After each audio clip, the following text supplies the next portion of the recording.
दिल्ली में एक ऐसा बंगला बना है जिसमें स्पोर्ट्स कॉम्प्लेक्स है, कॉन्फ्रेंस रूम है, स्विमिंग पूल है, ऑडिटोरियम और ऑफिस भी है और इसकी कीमत जानते हैं करीब है 300 करोड़ रुपए।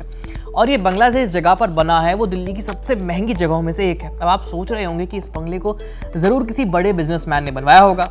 ऐसा नहीं है। ये 300 करोड़ से ज्यादा का बंगला किसी बिजनेसमैन का नहीं बल्कि भारत के उपराष्ट्रपति जगदीप धनखड़ का है।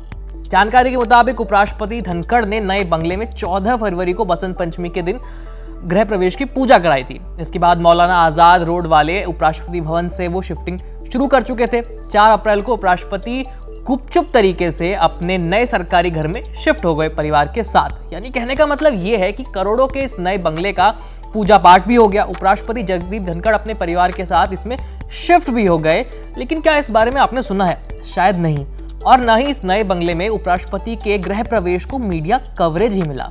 यह सारा काम गुपचुप तरीके से करने के पीछे कई वजह हो सकती हैं, जिसमें सबसे बड़ी वजह यह है कि लोकसभा चुनाव नजदीक हैं और बीजेपी पूरे जोर शोर से चुनाव के प्रचार में लगी हुई है। अगर ऐसे में करोड़ों के बंगले में गृह प्रवेश की न्यूज बाहर आती और इसको मीडिया कवर करती तो विपक्ष को बीजेपी पर हमला करने का मौका मिल जाता। विपक्ष के नेता ये सवाल उठा सकते थे कि देश में जब करोड़ों की संख्या में लोग गरीब हैं, भुखमरी है, तो ऐसे में केंद्र सरकार 300 करोड़ रुपए खर्च करके नया बंगला क्यों बनवा रही है?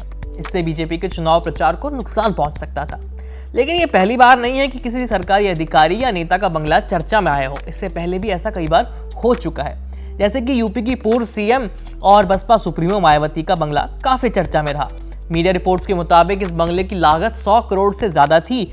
यही नहीं, मायावती के पैतृक गांव बादलपुर में भी जो उनका घर है वो भी चर्चा का मुद्दा बन चुका है, क्योंकि इस घर को लेकर उन पर आरोप लगा था कि उन्होंने 2006 में इसको बनवाने के लिए धोखे से खेती की जमीन को आवासीय जमीन में बदलवा दिया था। फिलहाल इस पर केस चल रहा है।